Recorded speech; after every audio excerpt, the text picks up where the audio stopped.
Welcome to Soama Media. What if the mountains remember a war the sky tried to forget? What if the rivers still carry the blood of something that once ruled both water and air? Tonight, we enter a legend older than fear, the story of the Tlanuhwa and the Serpent of the Deep. Long before the rivers learned their names, before mountains settled into silence, there was a time when the world was young, and everything was larger than fear. In those early days, two great beings moved between sky and water. High above the cliffs lived the Tlanuhwa, enormous birds whose wings carved shadows across the valleys. Their feathers carried sacred markings, symbols that warriors would later honor in battle. When they flew, the air trembled. When they cried out, even the trees listened. And beneath the rivers, beneath the caves, lived something older. The Occult, a vast serpent with wings like a buzzard and horns like a stag. Its body shimmered with circles of living color. And upon its forehead burned a crystal, the Ulansudi, a stone that saw both past and future. A stone of light and warning. The people of the valley lived between these two powers.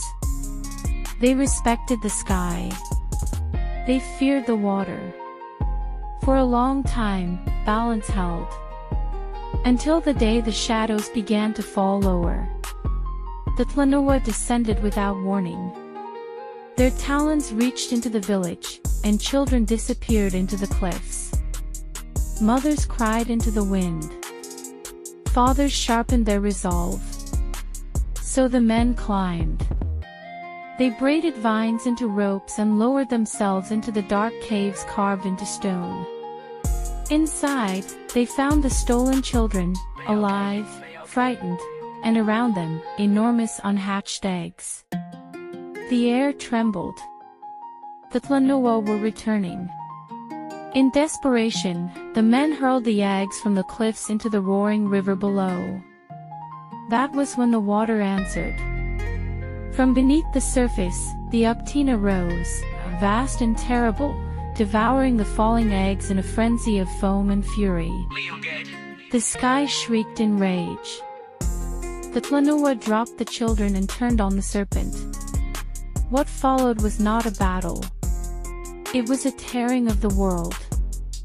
Feathers against scales. Claws against horn. Lightning against river. The Tlanuhwa ripped the Occult apart, casting its body into 4 distant lands. And somewhere in the chaos, the glowing Ulansudi stone was flung into the mountains. They say it still waits there. After that day, the great birds abandoned the earth. They rose beyond the sky vault, never to be seen again.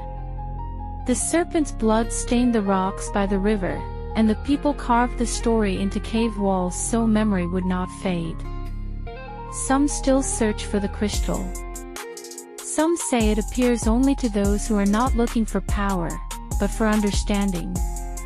And if you ever stand by a river at dusk, and the wind shifts strangely above you, you might feel it. The silence left behind by creatures too powerful to remain. Maybe the Tlanuhwa and the Occult were never meant to be hunted for proof. Maybe they were meant to remind us that when humans disturb forces greater than themselves, something sacred is always lost.